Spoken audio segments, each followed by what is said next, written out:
I thought we were missing shots early and missing some layups, and we played through it, which I thought was really good. You know, I don't know if that's happened, but it will. And by the same token, you know, they were making shots, and I thought DeAndre, what Dre did tonight, like, put it on the front page. Welcome in, Hawks fans. Your boy Bryce Lewis back at it again for another Bleav in Hawks episode 9. Coming off another victory for the Hawks. 4-game winning streak for the team. We're going to talk about all that in the week that has been, as the Hawks really only played 2 games this week since Monday, which I covered in my last episode. And now we're going to talk about tonight's game against the Pelicans and then Wednesday's game against the Wizards, where the Hawks looked impressive in both games, leading to the 4-game winning streak, now 4-2 on the season. So appreciate you guys tuning into the show and being a part of the whole experience that we bring here on Bleav in Hawks. So before we get into any of that, just got to do the quick plugs. Please, if you're watching this on YouTube, subscribe to the channel, show love, like the video, everything. Tell your friends about this podcast for other Hawks fans to bring the Hawks community together. If you're listening on audio, leave a review, rate the podcast as well. Help, push it up on podcast lists and rankings and things like that to again connect with other Hawks fans and maybe just NBA casuals as well to talk about the Hawks, because the Hawks feel like they're going to be a legitimate team this year the way they're playing.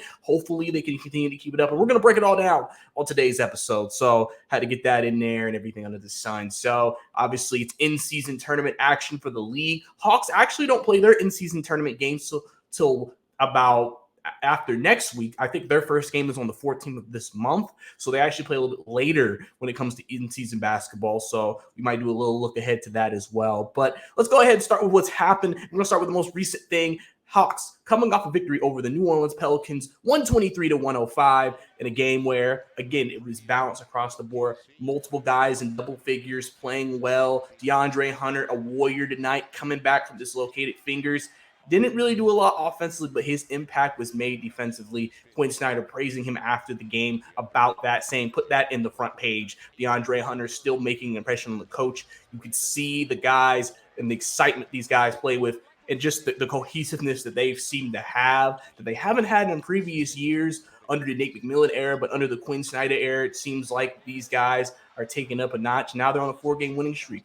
I don't even think the Hawks had a 4-game winning streak last year. And so that is something that is already impressive, being about 6 games in now, and now you already have your first 4-game winning streak that you haven't even had in a couple of seasons. So that's been big for this team, and obviously this team's doing it in different ways, and they're playing a different brand of basketball that is cohesive to the team, and that will help them be successful as they continue to also grow together still. It's a long season. It's a long process. You're not going to get things down just like that. It's going to take some time. So, we got to see what we got to do here, man. So let's talk about the game tonight, man. So tonight's game was very was interesting. The Hawks, if you've watched this season so far, the Hawks have started a lot of games slowly. The only game that you can maybe say they didn't start slow was the Hornets game and the Bucks game. So the other 4 games they've started slowly. Usually they let the other team almost boat race them in first quarters. Like, teams are scoring buckets in first quarters. That's what hurt them against the Knicks. That's what got them down big against Minnesota. I mean, Wizards also had a pretty good first quarter. They were leading after the first quarter against the Hawks. But the thing about this team is, in years previously, we would always say, especially the third quarter would be the danger quarter, would be the quarter where it seemed like the Hawks, either they rise to the occasion or they just take themselves out of the game in that situation. These last few games especially, the second and third quarters have been the games where the Hawks have ratcheted up a notch, especially the third quarter in the Minnesota game and then tonight. In the Minnesota game, they went to the halftime down 19 and completely just flipped the switch in the third quarter against Minnesota, going into that and then took the game home in the fourth, which was that exciting comeback they had on Monday. And then tonight against the Pelicans, they were down, I believe, 7 at half, and I could be wrong. I believe they were down 7 at half, and they flipped the switch in the third quarter, and now they were up double digits going into the fourth.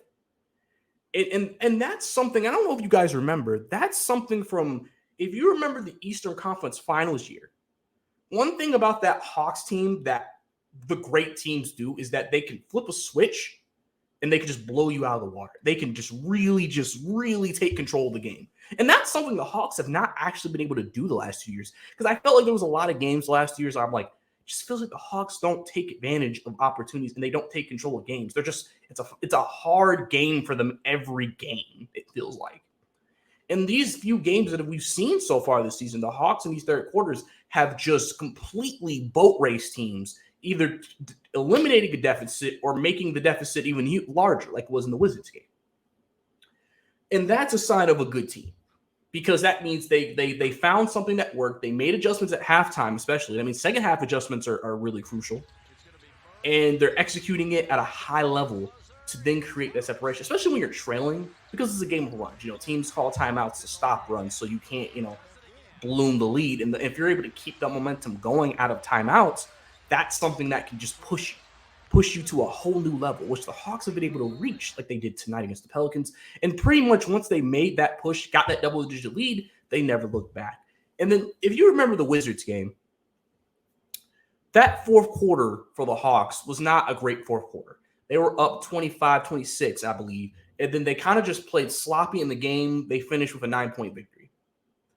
And a lot of people were very disappointed. Quinn Snyder, after the game, came out and said that we need to finish better. That's unacceptable. We got to be better than that. And so for me,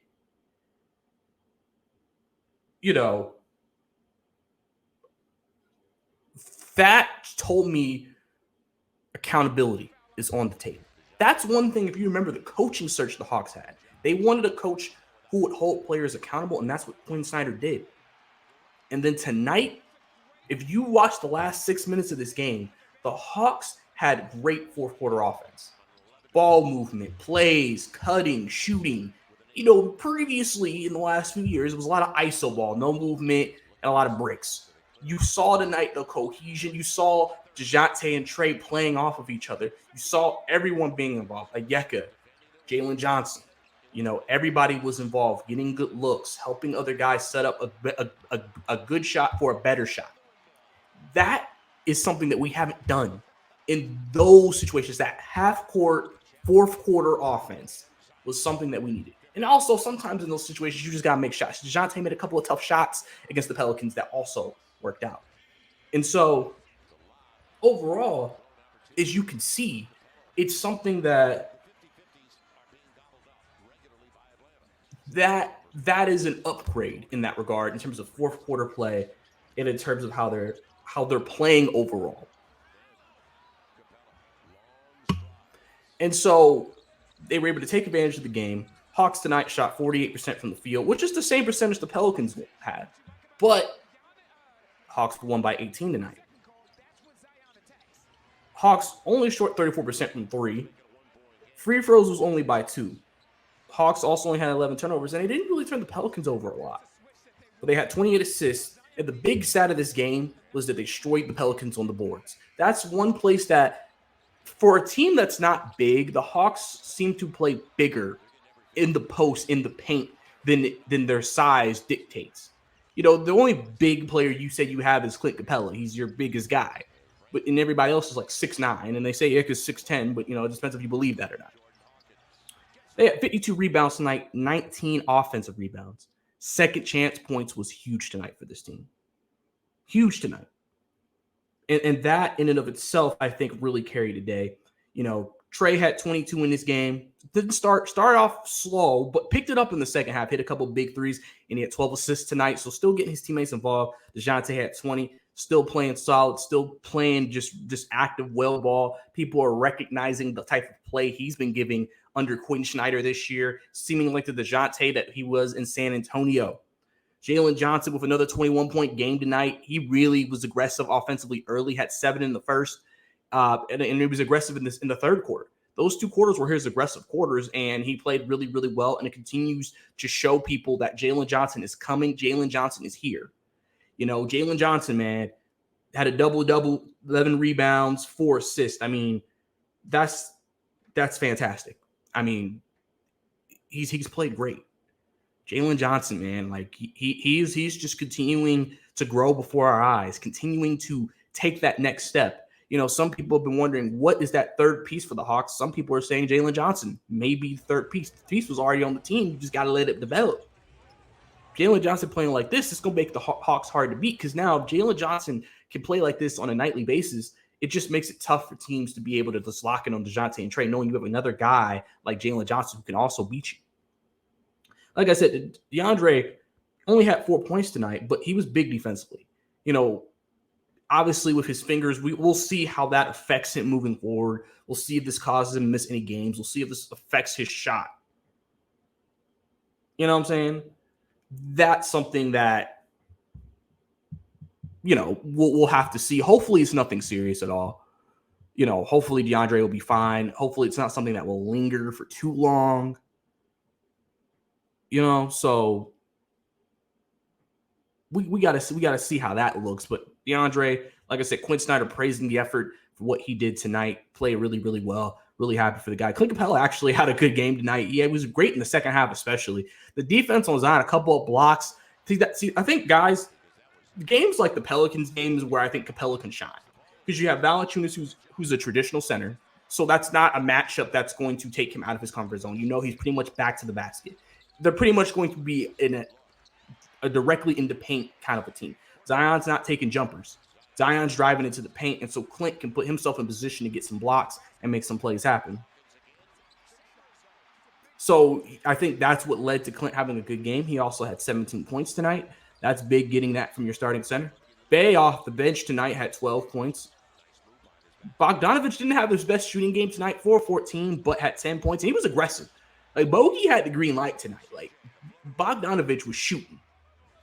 You know, I always say Bogey funny because Bogey loved taking contested shots. I used to say, you watch Bogey play, bro, he'll be open. He'll wait for you to get it, hand in his face, then take the shot. That man loves contested shots. But I forgot the stat, but I think he's actually one of the best shooters in the league when he contests.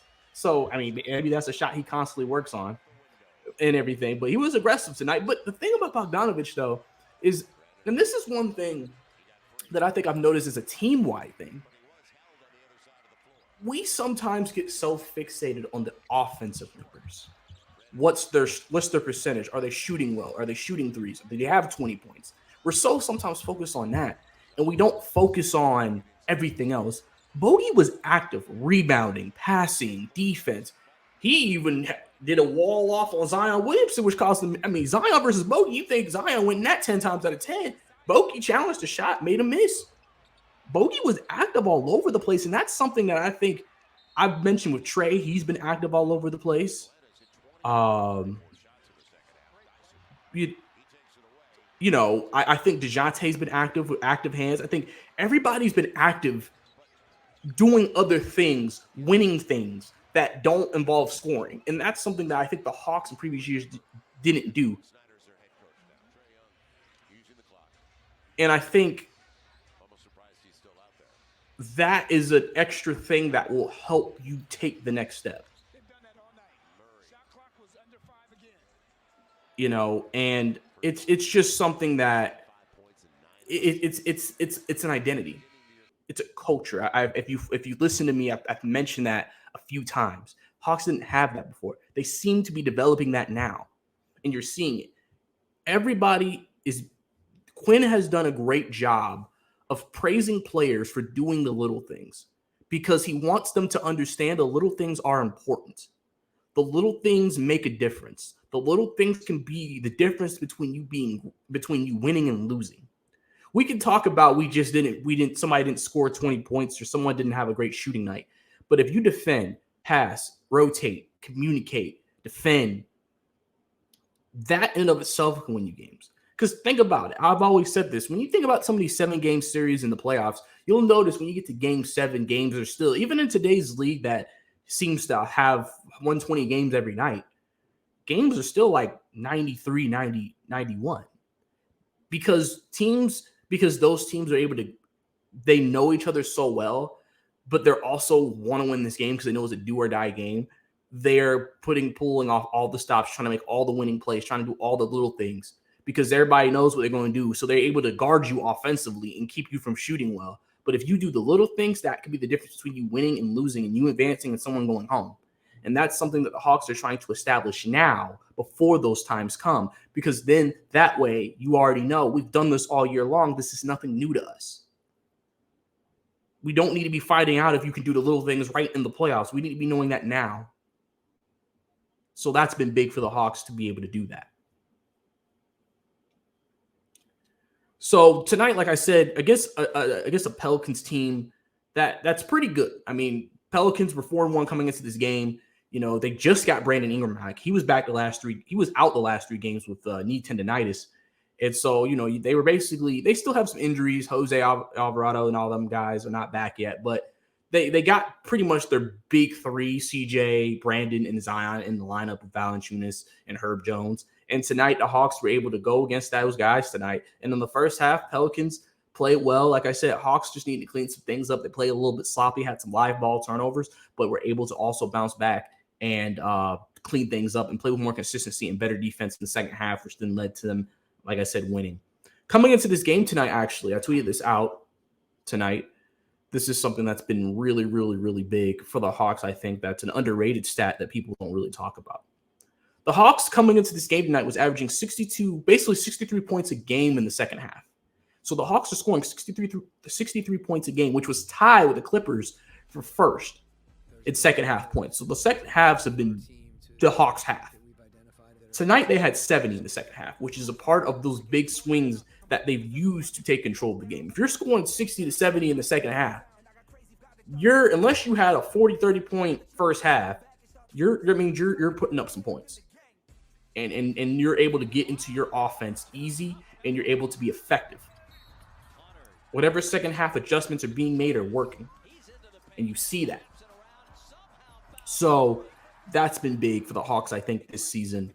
I think they're also top 10 in second half point differential as well. So, again, third quarters may have been quarters that people have been worried about, but now it seems like it's a strength now for the Hawks, which has led to them having a 4-game winning streak.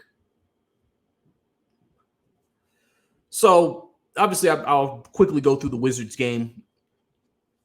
But Wizards came in here, a game people were looking at as a big test actually for this team because last year they lost to a lot of teams they shouldn't. And then earlier this season they lost to Charlotte, which pissed a lot of people off. But in that game, Hawks won 130-121. I've mentioned a little bit throughout the podcast, the fourth quarter wasn't as smooth as they wanted to go. But again, another example, those second, third quarters were big quarters, 34 and 40 points in those respective quarters for the Hawks. And we really were able to take advantage or take control of the game there. It was just a good win for those guys to be able to get that night. We all have that meme play we got from the game when the Wizards were down 20 and Kyle Kuzma and Jordan Poole doing off the backboard alleys. Everybody was kind of like, man, what an unserious team. but I mean, nah, but like, it's just actually kind of funny, man. But, we were able to get a good win tonight. Again, good game. DeAndre Hunter actually started slow in that game offensively. Actually finished the game with 23. Somebody was like, I think Quinn Snyder has fixed and has figured out DeAndre Hunter and why he's able to now be more of a consistent player. And maybe so, man. DeAndre Hunter, man, he's doing different things, man. He's just not scoring. He's doing other things. And like I've told you guys, that's what Quinn wants. He wants this guy to do different things and do other things to be able to help the team win. So that was the second win that they got, Wednesday. The third win in this 4-game winning streak. So that's been big. But overall, I think the Hawks have been just really, really, really solid, man. Like, really, really playing good basketball right now. And, it's weird because, like I said, we've started the play-in.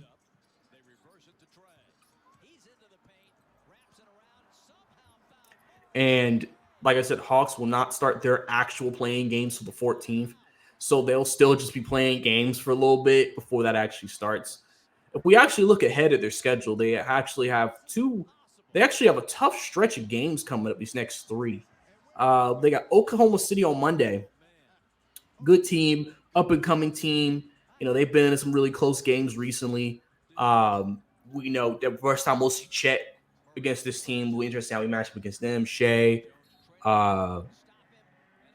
Case and Wallace, Giddey. Be an interesting matchup in Oklahoma City because the Hawks are actually going to be on the road starting tonight, the next 2 games. So 3-game road trip really coming up here. And then Orlando. Orlando has been surprisingly good this year. They're 4-2 so far this year. So Orlando has been a surprisingly good team so far.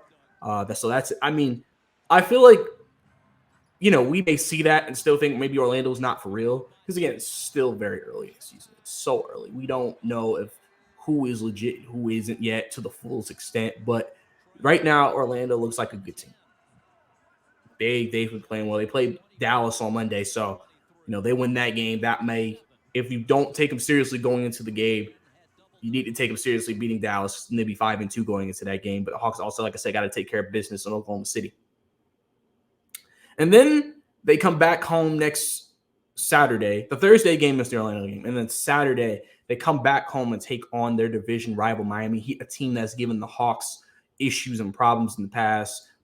Thorn on their side. It's always funny on Hawks Twitter when we play them and Kyle Lowry was playing. So, that's always a good time as well. So that's what's coming up for the Hawks. And then after that is when the play-in starts and the games start for the Hawks. They actually open up on the road against Detroit in the play-in tournament.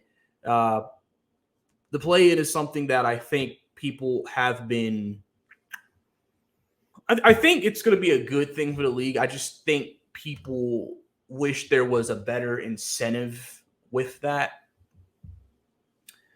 and everything. So we're going to talk about the play-in as in general actually here.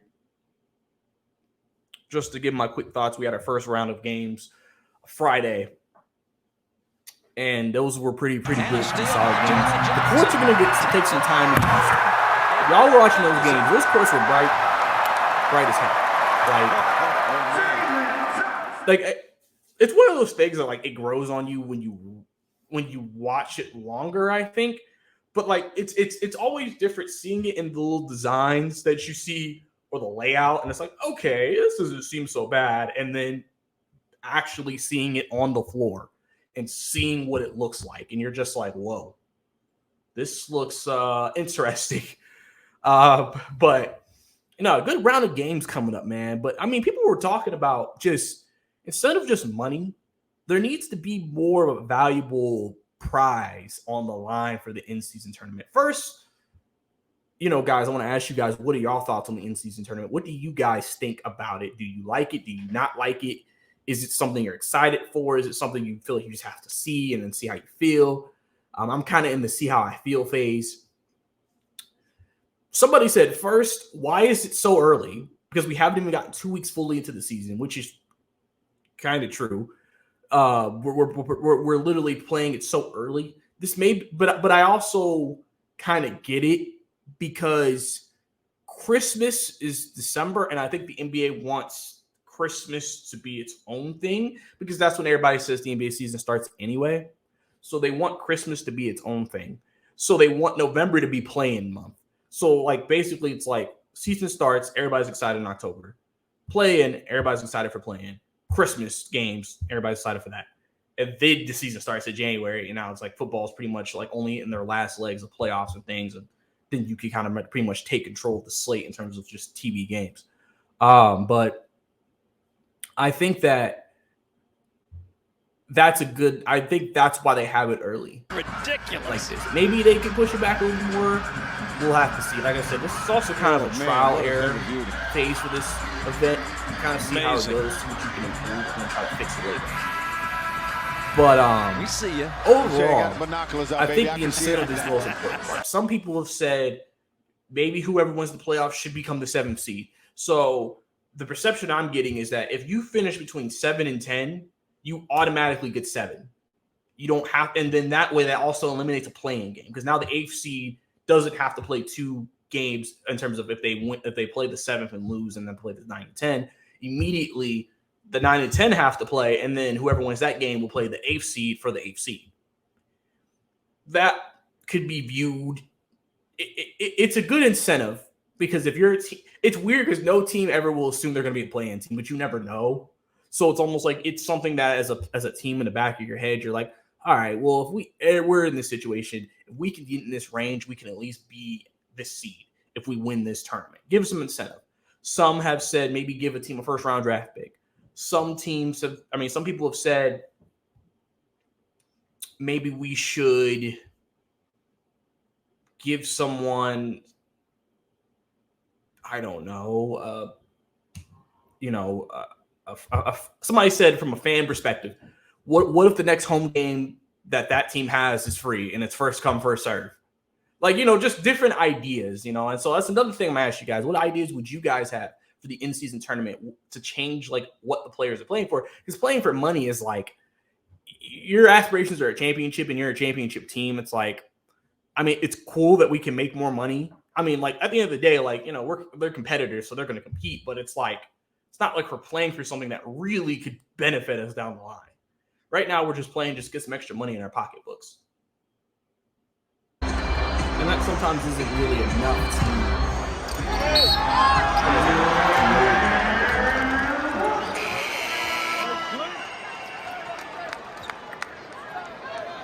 And, for me, honestly, I think those could be good ideas. Because I kind of like the pick. I like the first round pick or the 7th seed the most. I think giving a team a pick would be good. Because that's an extra asset a team can use. Now, obviously, I don't know how they would rate the pick. Like, is it like they just get like an extra pick? Like how, is it based off their record? Where like it's just, let's say you finish with like the 12th best record. Let's say you finish 12th in the league, right? But in a lottery. Do they get the 13th pick too? Because how do you is that a pick that they get at the end of the first? Like, how do we, is it lottery protected? Like, I think that would be interesting. I think that would add more incentive for teams. And then the 7th seed, I think, would be good too. Because I feel like the thing is that when you think about the plan, it's about will the top teams be invested in this? What is the incentive for them? If you give them picks, even the bottom tier teams are going to be like, man, it'd be nice to have that extra pick if we want to collect picks. And then the incentive for the teams that don't have picks is if we win this tournament, we get a pick. We traded picks away. Now we can get a pick because of this. So it's something to think about. Like I said, drop y'all suggestions in the comments about what y'all think maybe they could fight for the plan.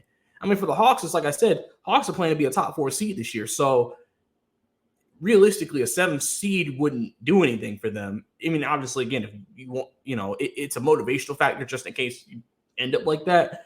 But, if you have high expectations, I just don't think that may be enough to move you and to make you, want to give more and do more from that perspective in general. So I think that would be the interesting point of view or the interesting interest there with the play-in. So, like I said, Hawks don't play in that till the middle of the month. So we won't actually see the City Edition court. Listen, those City Edition uniforms, man, I know some people have been kind of up and down on those. I like them, actually. Now, the lowercase lettering, I can kind of see about those people off, but it's fine.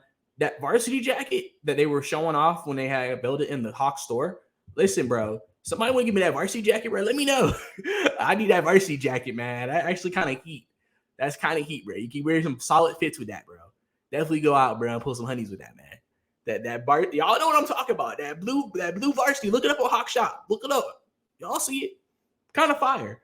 Because low key, like low key, the color scheme kind of hard. Like low key. Like I get maybe for us, we may not understand why for us that's the color scheme. And they've explained the colors and all that in their little outlet of why they pick the colors they pick. But listen, I'm gonna keep 1K with y'all. Y'all, it's 122, man. I might have to drop that. You know what I'm saying? Might have to drop that, man. That's why I say if y'all get me to 1,000 subscribers, I can buy that no problem once this channel gets monetized. But we're gonna have to see, man. So, and also for my betting people, Hawks obviously covered tonight. They were actually Pelicans were favored in this game by, I Bleav, 3 was the number I saw. Obviously they covered that and won. So if you bet on the Hawks tonight, you won you some money. So maybe I'll start incorporating some more betting into this show for my sports betting fans who bet on the Hawks, maybe bet on particular players as well. So maybe something we can keep an eye on moving forward. These are all ideas we can just throw around right now. But I think that's about it for me, guys. Like I said, big win for the Hawks tonight, beating the Pelicans, man, 123-105. Just a good win tonight all around against another solid Western Conference team, man. Playing well coming into this game, 4-game winning streak, trying to keep it going against Oklahoma City on Monday, man. So we're going to be there. We're going to be on top of that. Follow me on Twitter at Bryce_2K to be able to keep up with all of that, guys. So, hey, it's your boy Bryce Lewis. This was Bleav in Hawks. We'll see you next time.